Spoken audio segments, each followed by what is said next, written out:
Hey everyone, welcome back to the channel. While I love Union Station in Toronto, it's not exactly the greatest railway station in the world, and I don't talk often enough about major railway stations. You know, intercity railway stations, major hubs.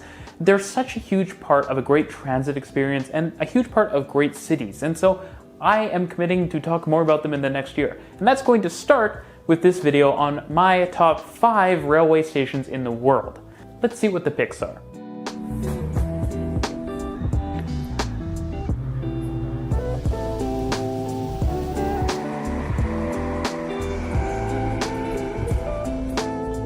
If you aren't already, consider following me on Instagram and Twitter for more RM Transit content, and consider supporting the channel on Patreon and YouTube memberships to help me bring you bigger and better content in 2022. Now, in determining how I was going to categorize and rank my top railway stations, it wasn't an exact science, it was complicated. There are so many different metrics you can use to compare stations.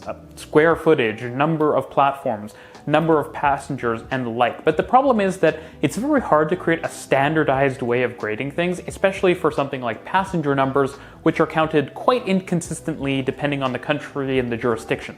Now, I am implementing the usual one station per country rule for this video because I think it keeps things interesting. And the metrics I was looking for were things like number of connecting services, different modes available, number of platforms, and size, because yes, size is important. Passenger numbers being at least a factor to some extent. I tried to avoid giving middle of nowhere rural stations an award as one of the top 5 in the world. One thing that is a bit of an X factor is sort of the design or how impressive the station is. This is something that's sort of hard to communicate as a specific thing, but you'll sort of get what I mean as we go through the different stations on the list. So without further ado, let's actually get to those stations. Starting with number 5. Number 5 is Grand Central Terminal or Grand Central Station in New York, which is probably the station on this list that is sort of in the center of the densest location.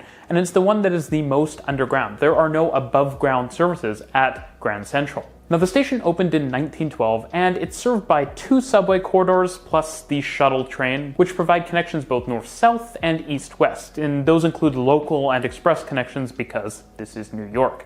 There are of course also lots of buses and other transport modes available in the area, and this is the main hub for the Metro North Railway, which is a commuter railway that serves the areas north of New York City into Connecticut, for example. Of course, though, the Long Island Railroad will be coming to Grand Central Station, as I talked about in my East Side Access Demystified video, which is pretty exciting and will turn this into an even more important terminal for New York City. The station doesn't serve any Amtrak services. The hub for Amtrak is at Penn Station, but it's still incredibly impressive and features a massive number of tracks and platforms just to serve Metro North, including turnaround tracks and stuff. It's pretty crazy. You can look into the history of it. It's wild. One of the most interesting parts about Grand Central is the just epic scale of it, especially the main hall, and the architecture of the station, the numerous underground areas, the various train halls, which include the future one for East Side Access. It's just a massive complex, and again, architecturally very impressive. So impressive that it's one of the most visited tourist locations in the world. The retail and food offerings are also fantastic. They're really second to none, especially in North America, and the station even has an Apple store, which is just sort of a mark of a major retail location. The station has a total of 44 platforms by my count, but depending on how you count things, you may arrive at a different number. Forewarning you. The next station, which is number 4, is Beijing West. Now, Beijing West for a long period of time was the most used station in China, and that's not surprising. The station is naturally at Beijing's western end and is served by 2 different subway lines, though they aren't both through running. You have one service which goes through north-south, that would be line 9, and you have a service that comes in from the east and turns up north, which is line 7. Now, there's actually a cross-platform interchange between line 7 and line 9 at Beijing West, which is very impressive. And the station just generally has those attributes of many Chinese high-speed rail stations of being just absolutely massive. It's got loads of platforms that are gigantic, huge train halls. It's a lot like an airport terminal in that sense. It's just gargantuan. Now, of course, there are also tons of buses and taxis at the station, which services trains that are traveling on high-speed routes to the south of China, places like Guangzhou and Shenzhen, but also to places in western and northwestern China. It's a particularly big hub when people go home for Chinese New Year. The station is also served by the S1 service, which is one of those sort of wacky suburban rail services that you see in certain places in China. It only has like 6 or 7 stations. Interestingly, the S1 service and other rail services use the inner city tunnel in Beijing to connect Beijing West and Beijing Railway Station, which is a really cool thing to see, you know, an intercity rail tunnel that connects the 2 main stations of the city. And if you're wondering, a lot of Chinese cities have a west or an east, and they basically tend to be sort of secondary or relief stations, or in many cases, the cities are so large that one station is quite far from the others. By my counts, the station has a total of 20 platforms. In terms of platforms, it's slightly less impressive than Grand Central with just 20, but you have to remember that Grand Central, a lot of narrow platforms, Beijing West, gigantic platforms, built for gigantic trains in many cases. Number 3 on my list is Gare du Nord in Paris, which is sort of a natural option. Now, Gare du Nord is supposedly the busiest station in Europe, and that doesn't surprise me. It provides services to northern France, northern Europe on Thalys and the TGV, and north into the UK on Eurostar. This station is a bit more of a hub for local transportation than the previous 2, with both the RER B and D serving the station directly and a connection to the RER E as well in an adjacent station. There's also Line 2 of the Paris Metro connected in an adjacent station going east-west, Line 4 which goes north-south, and Line 5 which goes east and south. The station also is served by 4 TER lines and 2 Transilien commuter lines. Now I have to be honest, Gare du Nord is incredibly architecturally impressive. It's probably the most impressive in those terms on this entire list, and it opened all the way back in 1860, which is going on almost 200 years ago. One of the things that I think really stands out with Gare du Nord is the mix of sort of old and new. You see it a lot more than you see at a station like Grand Central, for example, where externally it appears old still, which is fine, but Gare du Nord provides something different, with a mix of sort of modernism and classy old style, which is something you see in Paris a lot with, like, say, the Louvre. Now, as it turns out, Gare du Nord is arguably going to get much, much larger, with the connections being made to Gare de l'Est, which is the east station. Gare du Nord, it's north. This connection is going to almost double the size of the station if you consider them as one complex, which I think you should, and that will make it easily the largest in Europe. The station has a total of 31 platforms, and it was actually planned to be majorly sort of renovated / modified for the 2024 Olympics, but because of cost overruns, schedule overruns, the project was canned, which is honestly an approach I would like to see us taking on this side of the pond a little more often when projects overrun, because otherwise they overrun a lot because, you know, you're gonna just pay anyways. Unfortunately, this means that Gare du Nord is going to get a slightly less exciting reconfiguration for the Olympics, but it's still an amazing station that I know is at the center of all of our hearts.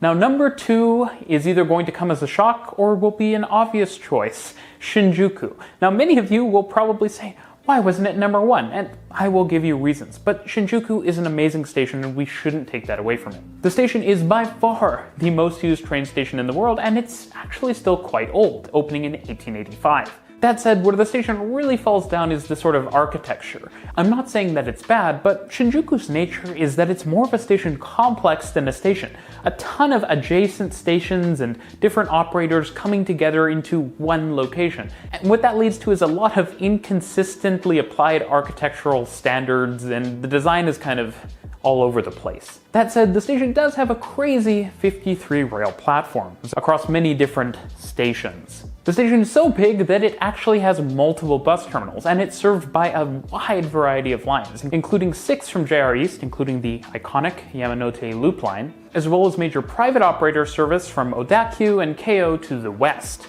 And those private operators kind of have their own areas of the station, which is part of what makes it so gigantic and confusing.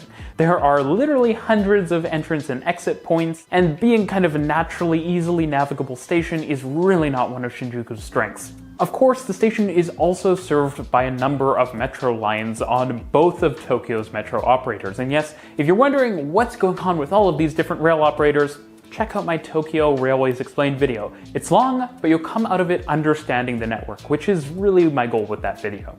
The first line worth mentioning is the Toei Oedo line, which travels both west and loops to the southeast. It basically recombines around Shinjuku Station. There's also the Toei Shinjuku line, which travels kind of straight east of the station. Being named Shinjuku, I guess it's natural that it goes to Shinjuku. If you're wondering how it continues west, again, watch that video. Some interlining with mainline railways is happening.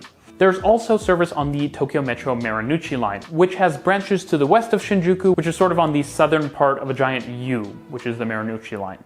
Overall, Shinjuku is a massive and impressive station, and it clearly deserved to be on this list at a high spot. Now, before I get to my number one station, this is my number one station, I wanted to mention a bunch of honorable mentions, because there are so many great stations out there that I couldn't cover, and many even with all of my time looking at transit and railways around the world, haven't even heard of yet. In no particular order, we have Frankfurt Hauptbahnhof, Zurich Hauptbahnhof, Gare de Lyon, Euston St. Pancras, which is kind of a single station complex, London Bridge Station, which has got the most impressive rebuild recently, which is why I'm putting on this list.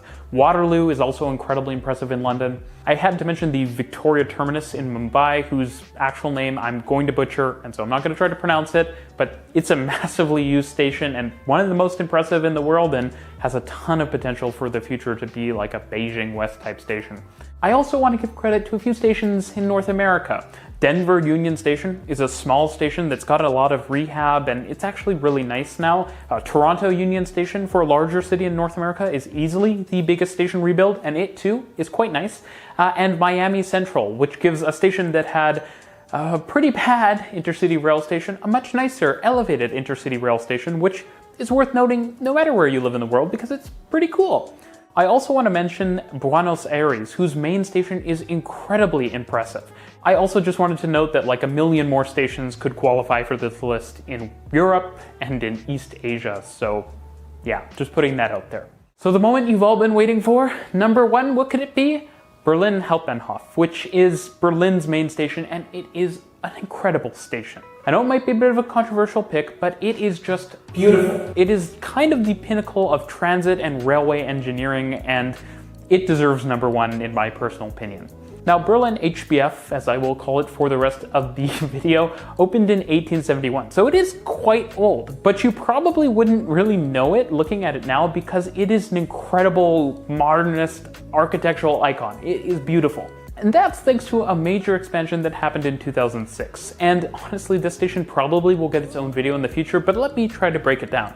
Essentially, the original part of this station was the east-west portion on the Stadtbahn, which I talked about in this video on LA. Actually, it's basically the elevated east-west railway through Berlin. And that was what the station was for a long time. However, the major expansion that opened in 2006 opened a whole new underground level that essentially runs perpendicular to the Stadtbahn. And this massively improved the connectivity and capacity of the station. Now, looking at the station's platform numbers, you may be rather unimpressed because it has just 8, and let's point something out. 8 platforms sounds like really like a super low number. That's because some places count island platforms as single platforms, and some places count them as double platforms. So that is a hugely confusing thing. I am counting them here as single. You may want to go make the conversion to double, but yeah, I'm going to go with the single number here. There's around 16 platforms essentially at the station. There's also tram service, which if you're a tram fanatic, you might count tram platforms as extra platforms, I suppose. Now, unlike a lot of the stations on this list, the station isn't that well served by underground services or metro services. In the case of Berlin, the U-Bahn. The only service being provided is the U5, which continues to the east, just like with the tram, since this station is to the west of the city center. Now, the east-west platforms on the upper level, or the Stadtbahn, are for S-Bahn services primarily, as well as regional trains, while the lower level is also for regional trains, as well as high-speed and long-distance trains, such as the Incredible Ice trains. It's one of those few places in the world where you see an underground high-speed rail station. There are a decent number, but it's not that common. Of course, though, there aren't track connections between the different levels, which makes things kind of weird, and you do sometimes see trains that you would expect on one level on another level. There's also an under construction north-south S-Bahn platform for the S21 service, which is really cool, probably going to get a future Demystified video. Now, the way all of this comes together is really beautiful. You have the curved, elevated platforms for the S-Bahn and regional going east-west with a giant glass canopy, and then you have sort of another glass canopy over the cavern for the underground north-south platforms, giant buildings on the sides with offices and retail. It's essentially like a giant mall. It's just an incredible station, and it had to be my number one because the scope and the quality is just really unmatched in my personal view. So with that, we have the 5 greatest train stations in the world. But I am curious to know, what are your top 5 stations? Leave them in the comments down below. Debate whether you think this station is better than this station, or what metrics you think we should measure stations by. I'm super interested. Thanks for watching, and I'll see you in the next.